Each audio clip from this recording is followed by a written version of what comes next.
Good afternoon, friends. And it's an interesting day tomorrow. May I know what day is tomorrow? All of you? Valentine's Day, right? But before you commit to someone, you need to have funds in the pocket or simply put the money. Because if you don't have them, then possibly you will end up in soup. And this same thing applies even for corporates. Whether you are a startup or a mid-sized startup or an established company, without having the relevant funds, you cannot have the relevant scales reached. But the question arises, how does the startup ecosystem impact us? In fact, we are associated with the system by way of customers, vendors, also partners, investors, and more commonly as an employee of a startup ecosystem, or most likely the founders of the startup ecosystem. And that is where I begin my journey today. On the eve of this Valentine's Day, it's a difficult topic honestly, but rest be sure that we'll definitely provide some more insights on the topic of finance. In fact, in a recent event, one of the participants connected with me and he wanted to set up his own entity. He was almost of 20 years, similar to your age. At the same time, I come across a lot of individuals who are working in corporates and their intention is to start their own entity. Their motivations could be different, but what we are here to understand today, is it the valuations which are steep in the Indian ecosystem of startups, or is it a kind of money or the funding which has been poured in the Indian ecosystem? You might have read a lot of news about startup founders who would raise the funds and they purchase a premium vehicle and they vanish. The second example could be of a large entity which could not file the financial statements in time, and it became a hot topic of debate across the media. So when such things happen, it taints the entire startup ecosystem. It is not only the founders, but their employees who lose the job, the investor who lose the money, and also other dependent variables of the startup ecosystem. At the same time, on the other end of the curve, we have a lot of businesses who are doing for almost decades together exceptionally well. They have created a great impact in terms of returns, adding value to the society as well as to the economy. And these are also family-owned businesses, remember. So the question arises, what kind of startup founder you want to be? Is it the first category or the second category? Second would always be preferred, but the choice is yours. When we look at the numbers, we need to understand what is the extent of funding received in the Indian startup ecosystem. In 2011 onwards, startup boom began in India. Now, if you look at the numbers, in 2023 alone, the quantum of funding received in India was $11 billion. In 2024, the quantum was almost 8% higher. And if you look at it from rupee terms, the quantum is almost 90,000 crore rupees. That is only in 1 year. And that's the kind of funding which has been received in the Indian startup ecosystem. But the story doesn't end here. This quantum which I'm referring is the lowest in the last 5 years. So what has changed in the last few years, that is something we need to ponder. If you roll back a couple of years, in 21 and 22, just after the COVID hit, the quantum of funding was almost $25 to $35 billion. Now, if you look at the quantum of funding that has been dropping, it's almost 65 to 70% drop in almost 24 months' time. And that's a very steep drop. And that is also concerning for all the startup founders, including all of you who want to be a startup founder in future. The question arises, in absolute terms, 90,000 crore itself is a huge amount. But where has this money been put in? If you look at the stage of the startups, we have early stage, growth stage, and the established entities. To be frank, again, the early stage entities have been struggling to raise the funds.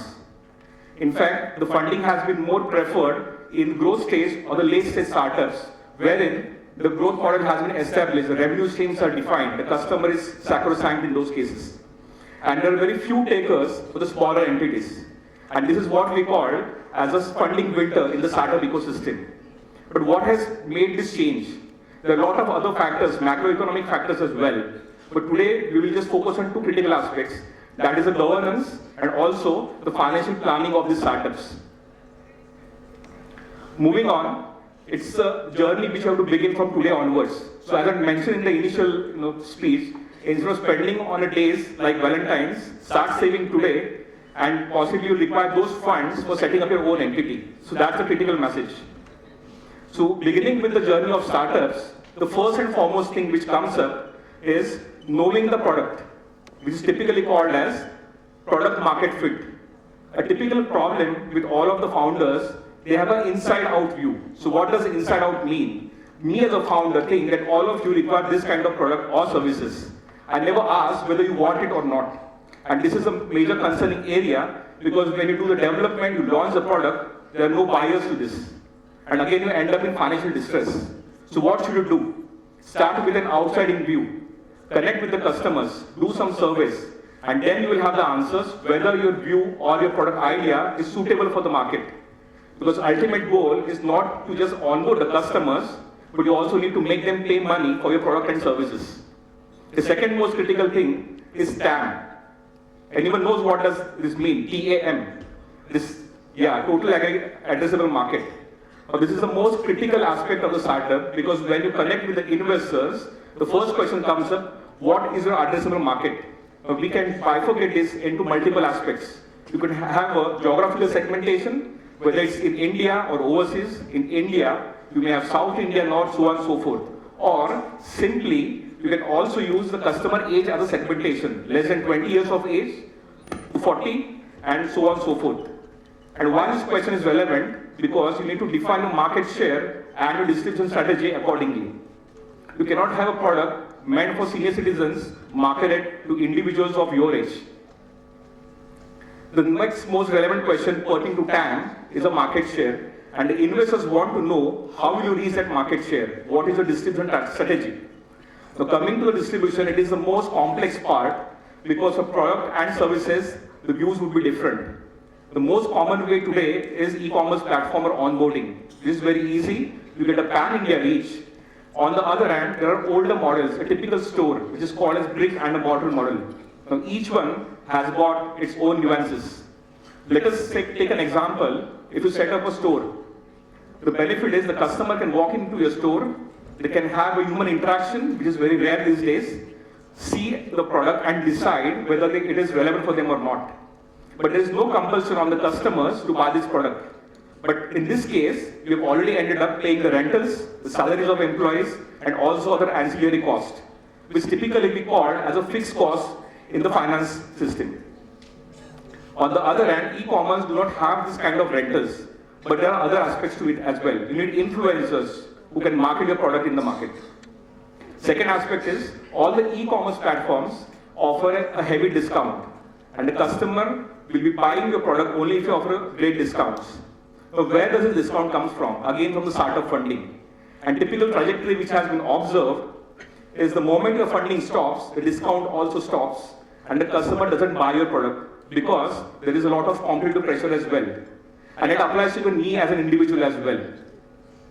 Hence, you have to weigh the chances of having both models or either of them very carefully. Coming on to the next topic, will be the most relevant and a complex question to understand again. What kind of funding you require? And what is the long-term view of your entity? So typically, 3 to 5 years of plan would be essential. And when you talk about this 3 to 5 year plan, it cannot be just an Excel exercise. You need to make all the business sit together and then define who is your customer, who is your TAM, and where are we going to reach 3 years or 5 years from now. Investors would be interested in looking at these numbers rather than any product market fit or maybe some customer database which is available with you. So at this stage, you would have understood it's a complex journey. But the most relevant question is, now is it the right time to have your own entity? Possibly yes. But the question again arises, what kind of entity you want to set up?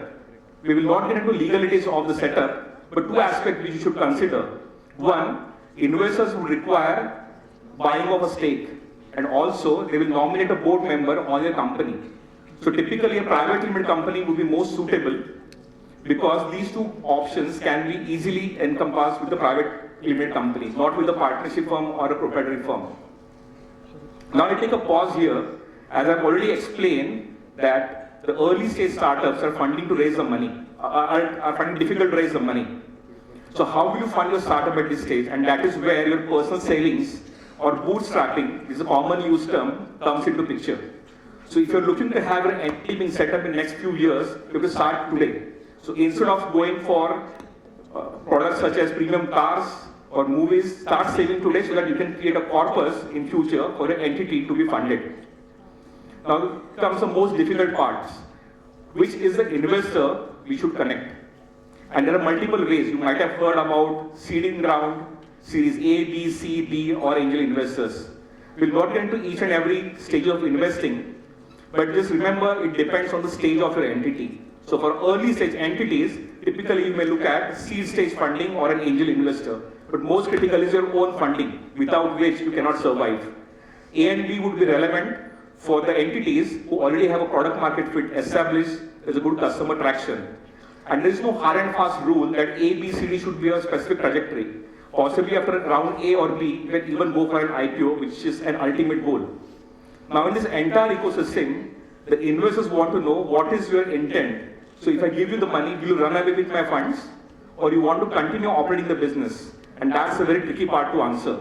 Because if you mention that I want to quit, then the question arises, why should we fund your startup? And if you do not mention that, then it's an issue of governance and transparency. So you just make a right choice, be very transparent, so that there are no hiccups later on. So once you have surpassed all the stages, you have to actually start pitching to the investors. And typically you would get hardly 5 to 10 minutes, not more than that. And you have to focus on the 4 to 5 parameters which I mentioned, starting about your product fit, your TAM, your customer distribution strategy, what is the pricing model as well, and how will you make money. Frankly speaking, none of the investors expect you to start making profits from day one. So they are very patient as well. But something which the investors do not like is lack of governance and lack of irrelevant spends as well, as we have seen in a couple of examples before. Now that the investor has agreed to fund your startup, the question comes, how will they actually give the money to your account? But the process is not so easy. The actual complications start now because in the due diligence process, which can take typically up to 6 to 9 months as well, the complications will arise if you haven't prepared for your goal for last 2 to 3 years. There was recently an example wherein a startup got a term sheet of almost 200 crores. A sign-up amount was received of about 5 or 10 crores, and the founders were expecting the balance of almost 100 odd crores in first tranche. But the investor said no, first fix the diligence issues, then we will be able to fund your startup. And it has become very, very common these days. The diligence on the financial statements had moved only from the annual reports to your vendors, your suppliers, your competition, your employees as well as ex-employees. So investors do appoint an external investigator or a forensic auditor who reach out to an external ecosystem and just to know whether the company is doing good or not, or it is following right practices or not. And only if this test is passed, possibly you will be able to get the funds actually. Now remember, we have already thought of a 2-year journey initially. The setup is not easy, and you need to add at least 6 to 9 months in this journey again, because money is not going to come instantly. And that is why the startup journey is very, very difficult. Once you have the funds, last 2 would be the delivery of the plan, what you have agreed. Now, by managing investor relations in large corporates, there have been 2 critical learnings in my life. One would be transparent with your investors, communicate often, possibly quarterly or even bi-monthly would be better solution. And communicate what the company has done well and also talk about if something has went wrong. Because again, it's a question of mistrust and governance. You might have seen a lot of presentations which talk about, I have received so many awards or so many prizes, but no one talks about a strategy which has gone bust. And that's the reason investor relations or having the right person to lead your investor relations comes into picture. So with all of this backdrop, you have set up the entity. Again, the question comes up, what kind of startup you want to be? The first kind of an entity which stains the entire startup ecosystem, or the second option, like the older business houses or the family offices were still able to survive and make money and impact positively the entire ecosystem, whether it's India or society. Thank you very much.